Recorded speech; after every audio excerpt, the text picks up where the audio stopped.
કેવીની class YouTube ચેનલમાં આપ સરે મિત્રોનું હું દિલથી સ્વાગત કરું છું। આજે વિદ્યાર્થી મિત્રો વાત કરવાના છીએ ધોરણ 8માં આપણી નવીન સ્વાધ્યાયન પોથી જે આપવામાં આવેલી છે તેમાં ભાગ નંબર 5માં વિજ્ઞાન અને ટેકનોલોજીનો પાઠ નંબર 7 છે કિશોરાવસ્થા તરફ, જેના પાઠનું આપણે આ વિડીયોમાં સચોટ સાચું અને સંપૂર્ણ સોલ્યુશન કરવાના છીએ।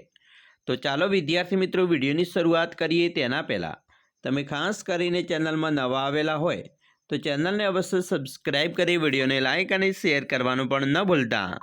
પાઠ 7 છે કિશોરાવસ્થા તરફ, જેની અંદર મિત્રો સૌપ્રથમ આપણે પ્રશ્ન 1 છે, નીચેના પ્રશ્નો માટે યોગ્ય વિકલ્પ પસંદ કરી સાચા વિકલ્પની સામે ખરાની નિશાની કરવાની છે। જેની અંદર મિત્રો સૌપ્રથમ વિકલ્પ 1 છે, બાળકની જાતિ માટે માતા જવાબદાર માનવામાં આવે છે, જે ખરેખર ખોટું છે, કારણ કે તો અહીંયા જવાબ આવશે બાળક લિંગી રંગસૂત્ર તેના પિતા દ્વારા મેળવે છે।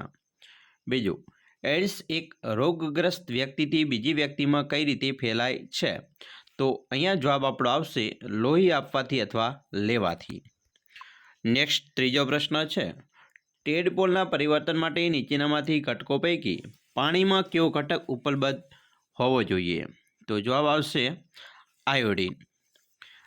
4, ઋતુસ્રાવ માટેનો સામાન્ય સમયગાળો શું હોય છે? તો જવાબ આવશે મિત્રો 28 થી 30 દિવસ। 5, સ્ત્રીઓમાં પ્રજનનક્ષમ તબક્કા કેટલા દાયકાઓ સુધી ચાલુ રહે છે? તો 3 દાયકા। 6, ગર્ભાવસ્થાથી ગર્ભ વિકાસ સુધીની ક્રિયાઓ નીચે આપેલી છે તેનો સાચો ક્રમમાં ગોઠવો। તો અહીંયા મિત્રો આપણો સાચો ક્રમ થશે 1 પહેલું, બરાબર, પછી આવશે 3, પછી 2 અને 4, એટલે કે આ યોગ્ય ક્રમ છે, બરાબર। એના પછી માગ્યા પ્રમાણે પ્રશ્નોના યોગ્ય જવાબ આપવાના છે। પહેલો છે 7મો પ્રશ્ન, કિશોરાવસ્થા એટલે શું? તો જવાબ છે મનુષ્યના જીવનકાળની એવી અવસ્થા કે જ્યારે તેને પ્રજનનની પરિપક્વતા પ્રાપ્ત થાય છે તે અવસ્થાને કિશોરાવસ્થા કહેવાય છે। 8મો છે પિટ્યુટરી ગ્રંથિની પ્રમુખ ગ્રંથિ તરીકે શા માટે ઓળખવામાં આવે છે?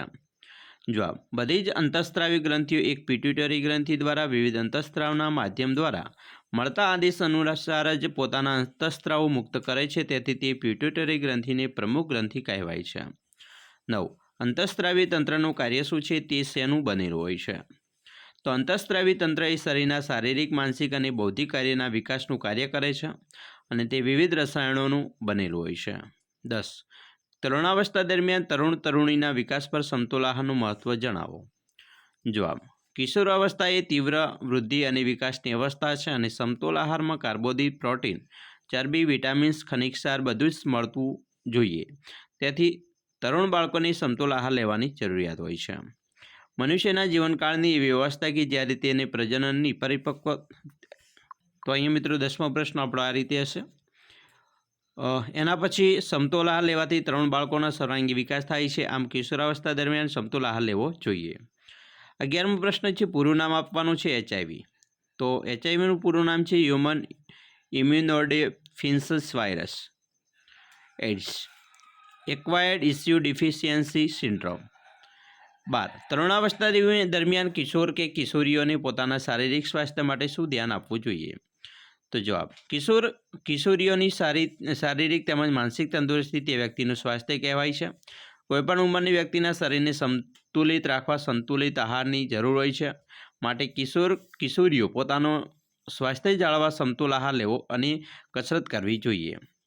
13, જ્યારે સાલમાં તેનો 12મો જન્મદિવસ ઉજવે છે તેનો મોં ઉપર ખીલ જોવા મળે છે, તેથી તે મૂંઝવણ અનુભવે છે, તમે તેને કઈ રીતે સમજાવશો? જવાબ, સલમાને સમજાવીશું કે કિશોરાવસ્થા દરમિયાન પ્રસ્વેદ અને તેલ ગ્રંથિનો સ્ત્રાવ વધી જાય છે, જેના કારણે ચહેરા ઉપર ખીલ જોવા મળે છે અને આ એક સામાન્ય ઘટના છે। 14, સુનીતા 12 વર્ષની છે, તે શારીરિક રીતે મૂંઝવણ અનુભવે છે, તેણે પોતાની સલામત માનતી નથી, તેનું કારણ શું હોઈ શકે? મિત્રો હાલની ઊંચાઈ 150 સેમી, 13 વર્ષની ઉંમરે ઊંચાઈ મિત્રો 88%, એટલે કે સૂત્ર મુજબ વર્તમાન ઊંચાઈ ભાગ્યા વર્તમાન ઊંચાઈ પૂર્ણ ઊંચાઈની ટકા ગુણ્યા 100, એટલે કે 150 હોય ઊંચાઈ તો ગુણ્યા 100 ભાગ્યા 88, તો 170 સેમી અંદાજિત છે। 15, તરુણાવસ્થામાં શારીરિક સ્વાસ્થ્ય પર વધુ ધ્યાન શા માટે આપવું જોઈએ? કિશોરાવસ્થા શારીરિક સ્વાસ્થ્ય પર વધુ ધ્યાન એટલા માટે આપવું જોઈએ કારણ કે કિશોરાવસ્થા એ શારીરિક વૃદ્ધિ અને વિકાસની મહત્વની પ્રક્રિયા છે, જો તેના પર વધુ ધ્યાન ન આપીએ તો શારીરિક સુઘડતા પ્રાપ્ત થતી નથી, માટે સર્વાંગી વિકાસ માટે સ્વાસ્થ્ય પર વધુ ધ્યાન આપવું જોઈએ. 16મો પ્રશ્ન, તરુણાવસ્થા દરમિયાન તસ્ત્ર અને તરુણીઓમાં જુદા જુદા ફેરફારો જોવા મળે છે. તો આ ફેરફારોનો તફાવત. તો મિત્રો તરુણમાં થતા ફેરફાર અને તરુણીમાં થતા ફેરફાર. તરુણમાં અવાજ ફાટી જવો, દાઢી મૂછ ઉગવી, ગુપ્તાંગો અને બગલમાં વાળ ઉગવા, છાતી પર વાળ ઉગવા, શુક્રકોષ ઉત્પન્ન થાય. જ્યારે તરુણીમાં અવાજ ઊંચો અને તીણો બને, બગલને ગુપ્તાંગ પર વાળ ઉગે, સ્તનનો વિકાસ થાય અને અંડકોષ ઉત્પન્ન થાય. 17. એક વર્ષમાં તમારામાં અને તમારા મિત્રોમાં થયેલા ફેરફાર અને ટેવોની નોંધ કરો. તે યોગ્ય છે કે અયોગ્ય તેનું વર્ગીકરણ કરો. તો યોગ્ય ફેરમાં અવાજ ઘોઘરો થયો, ઊંચાઈમાં વધારો થવો, દાઢી મૂછ ઉગવી, આકર્ષણ અનુભવે છે, ગુપ્તાંગો પર વાળ ઉગવા. જ્યારે અયોગ્ય ફેરફારમાં ગુસ્સો આવે છે. 18. ખોરાકમાં આયોડિનની ઉણપથી થતા રોગનું નામ જણાવી તેના વિશે નોંધ લખો. તો મિત્રો ગોઈટર આયોડિનની ઉણપથી થતો રોગ છે. ગોઈટર એ થાઇરોક્સિનના અપૂરતા અથવા નહિવત પ્રમાણથી ઉત્પન્ન થાય છે, જેના કારણે ગળાનો ભાગ ફૂલીને મોટો થઈ જાય છે અને શ્વાસ લેવામાં પણ તકલીફ ઊભી થાય છે. 19મો પ્રશ્ન છે, તમે સરકારી દવાખાનાની મુલાકાત લીધી છે, ત્યાં જુદા જુદા રોગોના ચાર્ટ્સ લગાવવામાં આવ્યા હોય છે. તમે ત્યાં એડ્સ વિશેની પણ ચાર્ટ્સ જોયો હશે. સરકારી કે અન્ય દવાખાનામાં લગાવેલ એડ્સના પોસ્ટર્સની મદદથી તેને ફેલાતો અટકાવવાનો ઉપાય લખો. જો જવાબ છે જાતીય સમાગમ કરતી વખતે મિત્રો નિરોધનો ઉપયોગ કરવો જોઈએ. એડ્સગ્રસ્ત વ્યક્તિની રોજિંદી ક્રિયાઓ વસ્તુનો ઉપયોગ ન કરવો જોઈએ. 20મો પ્રશ્ન છે, ગુજરાતમાં દર 1000 પુરુષો સ્ત્રીઓની સંખ્યાનો દર કેટલો છે? શું આ આપણો માટે ચિંતાજનક છે અને શા માટે? તો મિત્રો ગુજરાતમાં દર 1000 પુરુષો સ્ત્રીઓની સંખ્યા માત્ર 700 થી 800 છે, જે આપણા માટે ખરેખર ચિંતાનો વિષય છે. જો સ્ત્રીઓની સંખ્યા ઘટવા લાગશે તો સૃષ્ટિ જોખમમાં મુકાશે અને મૃત્યુદર અને હિંસા વધી જશે. 21. મનુષ્યમાં જન્મ પહેલાં જન્મનાર બાળક છોકરો હશે કે છોકરી તે કોના રંગસૂત્રોથી નક્કી થાય છે? સમજાવો. તો મિત્રો મનુષ્યના કોષોના કોષક કેન્દ્રમાં 23 જોડ રંગસૂત્ર આવેલા હોય છે. તેમાંથી 2 રંગસૂત્રો લિંગી રંગસૂત્રો હોય છે, જેને એક્સ અને વાય રંગસૂત્ર કહે છે. સ્ત્રીમાં એક્સ રંગસૂત્ર અને પુરુષનો એક એક્સ અને એક વાય રંગસૂત્ર આવેલો હોય છે. તેથી જો સ્ત્રીના એક્સ રંગસૂત્ર સાથે પુરુષનું એક્સ રંગસૂત્ર જોડાય તો XX એટલે કે છોકરીનો જન્મ થાય છે. જ્યારે સ્ત્રીના એક્સ રંગસૂત્ર સાથે પુરુષનું વાય રંગસૂત્ર જોડાય તો XY એટલે કે છોકરાનો જન્મ થાય છે. 22. શું છોકરા અને છોકરીના વિકાસ સમાન દરથી થાય છે? ના. છોકરા અને છોકરીના મિત્રો વૃદ્ધિદર ઝડપથી થતો હોય છે. છોકરા કરતાં છોકરીનો વૃદ્ધિદર ઝડપથી થતો હોય છે. 23. અહીં મનુષ્યમાં આવેલી વિવિધ અંતઃસ્ત્રાવી ગ્રંથિઓ આકૃતિમાં દર્શાવેલ છે. તો આ અંતઃસ્ત્રાવી ગ્રંથિઓમાંથી કયો અંતઃસ્ત્રાવ ઉત્પન્ન થાય છે તે જણાવો. તો અહીંયા મિત્રો તમે જોઈ શકો છો, બરાબર. અહીંયા ગ્રંથિનું નામ છે પિટ્યુટરી. તો પિટ્યુટરી અંતઃસ્ત્રાવ ઉત્પન્ન થાય. થાઇરોઇડ અંતઃસ્ત્રાવ, એન્ડ્રેનલ અંતઃસ્ત્રાવ, સ્વાદુપિંડમાં ઇન્સ્યુલિન, અંડકોષમાં ટેસ્ટોસ્ટેરોન અને શુક્રકોષ હોય તો ઇસ્ટ્રોજન અંતઃસ્ત્રાવ, બરાબર. આવી રીતે ઉત્પન્ન થાય.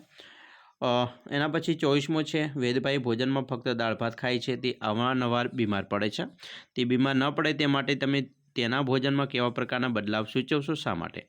તો મિત્રો દાળ ભાતમાં પૂરતા પ્રમાણમાં પ્રોટીન, વિટામિન્સ અને કાર્બોદિત મળી શકતા નથી. એ માટે વેદભાઈએ ભોજનમાં બધા જ પ્રકારનો સમતોલ આહાર ખાવો જોઈએ, જેથી તે અવારનવાર બીમાર ન પડે. 25. ઋતુસ્રાવના વિષયમાં સમાજમાં પ્રવર્તતી ખોટી માન્યતાઓ જણાવો. તો મિત્રો મંદિરને અડવું નહીં અથવા મંદિરમાં જવું નહીં, રસોઈ બનાવવી નહીં, પર પુરુષ જોવાથી પ્રેગ્નેન્ટ થઈ જાય છે. જે મહિલાને ઋતુસ્રાવ હોય તેને બધી જ વસ્તુઓ અલગ રાખવી, કોઈને અડવાનું નહીં, બરાબર. આવા માન્યતાઓ છે. અને 26મો છે, નીચેનો ફ્લોચાર્ટ પૂર્ણ કરી A અને B બાળકની જાતિ લિંગ જણાવો. તો મિત્રો અહીંયા છોકરો, બરાબર.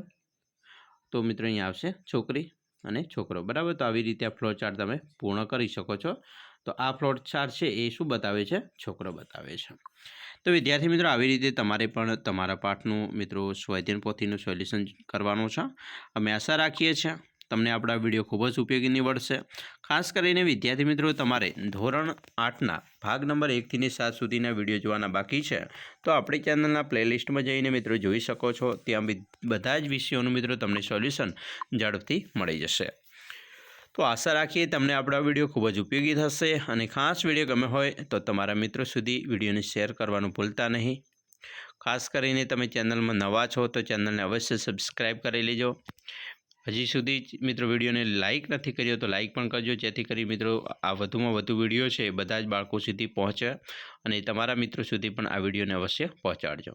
તો ચાલો મિત્રો, ફરી મળીશું નેક્સ્ટ વિડીયોમાં. અમને રજા આપશો. જય હિન્દ, જય જય ગરવી ગુજરાત.